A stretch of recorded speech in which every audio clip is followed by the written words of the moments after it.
como esses 3 FIIs conseguem pagar quase 20% de dividendo ao ano? Fica aí que hoje eu vou te contar o que são FIIs High Yield, o que eles têm em comum e quais são os principais riscos. Não pisca que esse vai ser o vídeo com o maior número de informações por minuto desse canal.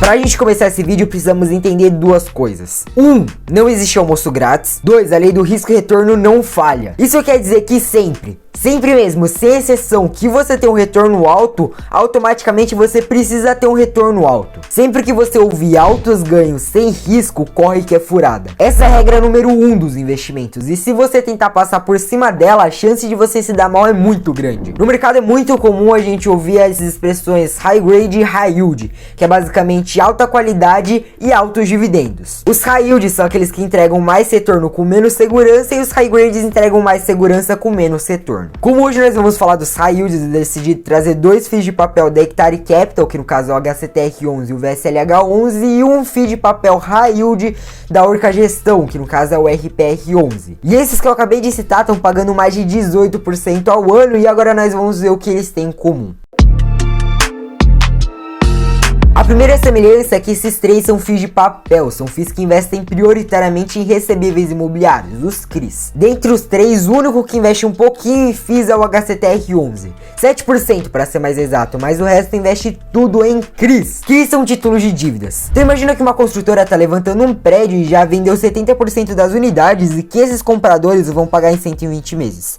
Só que ela quer levantar esse dinheiro à vista para começar outra obra. Aí ela recorre à securitizadora para conseguir essa grana. E a securitizadora, por sua vez, vai emprestar. Mas para isso, as prestações que os cobradores de apartamentos vão pagar serão repassados para a securitizadora. A securitizadora vai pegar essa operação e vai transformar num CRI, que vira um título e que é vendido para os investidores. Ou seja, quem compra esse CRI vai estar recebendo uma taxa por ter emprestado esse dinheiro para a securitizadora. No final das contas, você está emprestando seu dinheiro para uma construtora que vai estar te pagando com os aluguéis dos compradores. Então esse conceito de CRI tem que ficar muito claro na sua cabeça para a gente poder compreender os nossos próximos passos. Quando você ou um FII investe num CRI, você está basicamente emprestando dinheiro para a construtora e em troca ela vai te pagar uma taxa por isso. E para os investidores dos CRIs conseguirem receber essa taxa acordada com a securitizadora, a construtora precisa receber o pagamento dos seus compradores para que aí sim eles possam pagar para a securitizadora, que por sua vez vai pagar os investidores. Esse é só um exemplo de uma operação de CRI.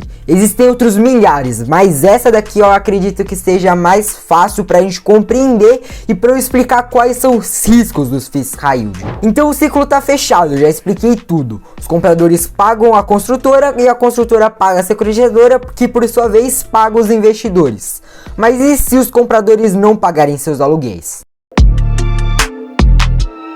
Dentro dos CRIs existe uma coisa chamada subordinação de cotas, que é basicamente a preferência no recebimento dos pagamentos, ou seja, alguma das cotas vão receber antes das outras. Essa subordinação acontece pois caso haja uma inadimplência, ou seja, parte dos compradores não paguem suas parcelas mensais, a construtora não vai receber e por si só não vai conseguir pagar a sua securitizadora, e com isso a securitizadora não vai conseguir pagar todos os CRIs que ela precisa pagar. Nesse caso haverá uma ordem para receber o dinheiro que foi pago. Existem 3 tipos de cotas: as seniors, mezaninos e as subordinadas. As seniors têm a maior preferência, seguido por mezanino e depois vem as subordinadas. Então, as cotas seniors, como tem uma preferência maior, obviamente vão receber antes de todos. Se depois do CRI pagar todas as cotas seniors sobrar um dinheiro, eles vão lá e pagam parte das cotas mezaninos, e se sobrar dinheiro dessas cotas mezaninos, aí sim eles vão pagar se sobrar para as cotas subordinadas. Em contrapartida, por serem mais arriscadas, as cotas subordinadas recebem uma taxa mais alta do que as seniors.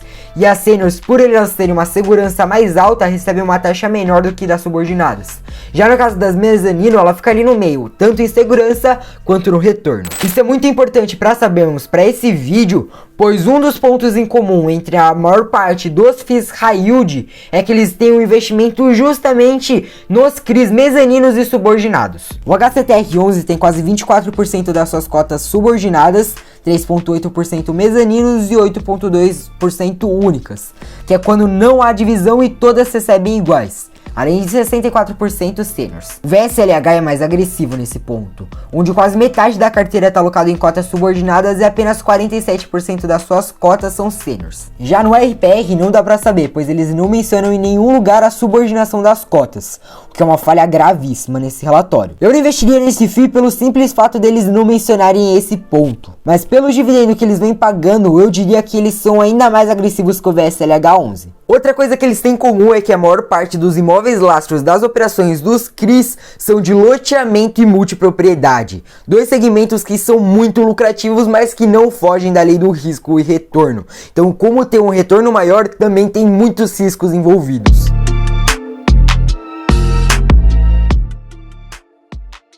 Loteamento é quando uma empresa compra um grande pedaço de terra, provém saneamento básico, luz, asfalto, depois divide em pequenos lotes e coloca para vender. Esse tipo de imóvel tem muitos riscos burocráticos, ambientais, riscos das obras, das vendas, e a gente precisa lembrar também da curva em J, porque a empresa vem aqui fazendo um grande investimento, vem desembolsando bastante dinheiro para só aqui na frente ter seu retorno. Então ela fica provavelmente meses, semestres, talvez anos investindo para só depois ver o seu retorno. Então nesse período de investimento e desembolso de dinheiro pode ser que ocorra um problema financeiro na empresa e acabe com o loteamento. E lembrando que os loteamentos ficam em lugares afastados das grandes cidades onde ainda não há infraestrutura.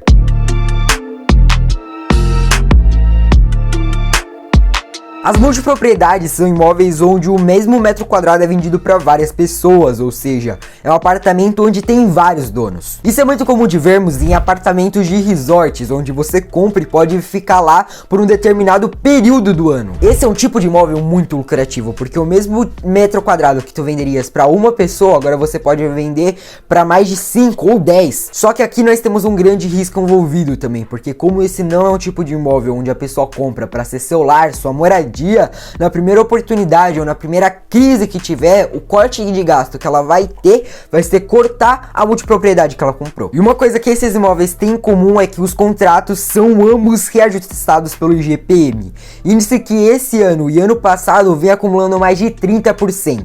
Agora imagina você ter feito um investimento de R$1.000 e um ano depois a sua parcela já aumentou para R$1.300. E se continuar assim, você acha que continuaria mantendo essa dívida? Você conseguiria continuar pagando?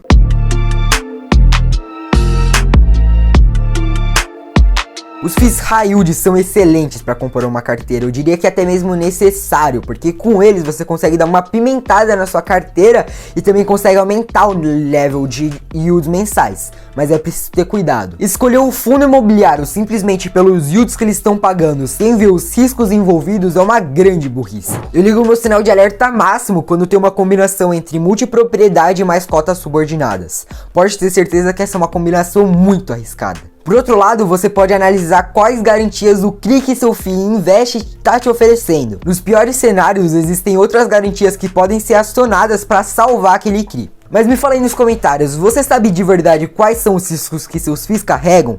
Você tem vários FIIs High Yield ou quais você tem? Deixe aí nos comentários para eu saber. Mas enfim, o vídeo de hoje foi esse, eu espero que vocês tenham gostado. Não esquece de clicar no botão da fortuna, que é esse daqui, ó. Um abraço para vocês, falou!